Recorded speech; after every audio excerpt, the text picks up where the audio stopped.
The sirens continued to howl, echoing in the emptiness around him, but Elias couldn't hear them anymore. His thoughts had drowned out everything except the oppressive weight of his own guilt. His body was numb, almost detached from the brutal reality of the moment. His chest heaved with shallow breaths, but his heart felt like it had been hollowed out, leaving only the coldest of echoes. There was no warmth, no light, no escape from the darkness that had consumed him. As he was led away from the car, the rain pounded down harder, blurring the world around him. He could hear the officers' boots splashing through the mud, their words muffled as they read him his rights, but he didn't register them. Nothing could pierce the numbness that had taken root in his bones. The past, present, and future had all collapsed into a single, unbearable instant. His life had ended the moment he had struck her. All that remained was the carcass of a man who no longer recognized himself. He barely noticed the police car that had come to a stop nearby, the officers who moved swiftly around him, securing him for transport. The rain, still relentless, formed rivulets around his shoes, trailing like the blood that had once stained the floors of the house he had shared with Alara. How had it come to this?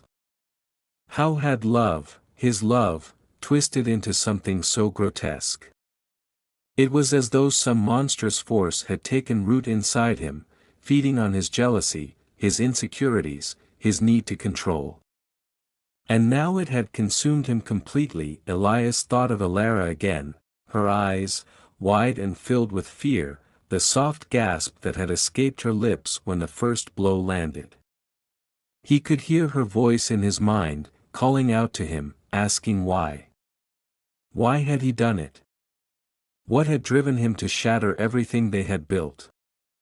But he couldn't answer her. He couldn't answer the broken, blood-soaked remnants of her family, either. There was no explanation for his actions, no excuse that would ever justify what he had done. The officers began to guide him toward the patrol car. His hands were cuffed behind him, cold metal biting into his wrists. He felt the cold air of the night cutting through him, but it didn't matter. Nothing mattered anymore. His eyes focused on the ground, on the uneven dirt beneath his feet, as though by looking at it, he could somehow anchor himself to something real, something solid. But it was all slipping away, just like everything else. His mind, which had been consumed by anger and rage only hours before, was now devoid of any emotion other than a soul-crushing emptiness. His thoughts were fragments, broken pieces of memories and sensations that barely made sense. The image of Alara's smiling face, the way her laughter had once filled the rooms of their home, felt like a distant dream, one that had been snatched away by the brutal reality of his own monstrous hand. As the officers pushed him into the back of the patrol car, he felt a strange detachment. The world was moving, but he wasn't a part of it. He was a mere observer in his own life, as though the true Elias had already been buried, and the body left behind was just an empty shell, waiting to be disposed of. The doors slammed shut, and the car began to move. The rain streaked down the windows, distorting the faint lights of the city in the distance. It was as if the world itself had been washed clean, and yet, Elias knew that there was no cleansing him. He was beyond redemption, beyond forgiveness. The consequences of his actions would follow him like a shadow, always present, always haunting him, no matter where he went or how long he lived. The car's interior felt suffocating. The silence inside was stifling, punctuated only by the rhythmic sound of the wipers battling the rain. Elias closed his eyes, but all he could see was Alara, her face, her eyes, the shock and terror that had frozen her in place before he had shattered her life.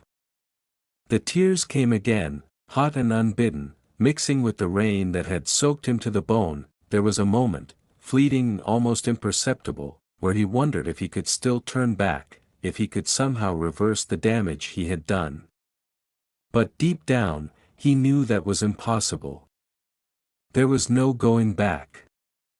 There was no undoing the violence, no undoing the irreversible rupture he had caused in the fragile fabric of their lives.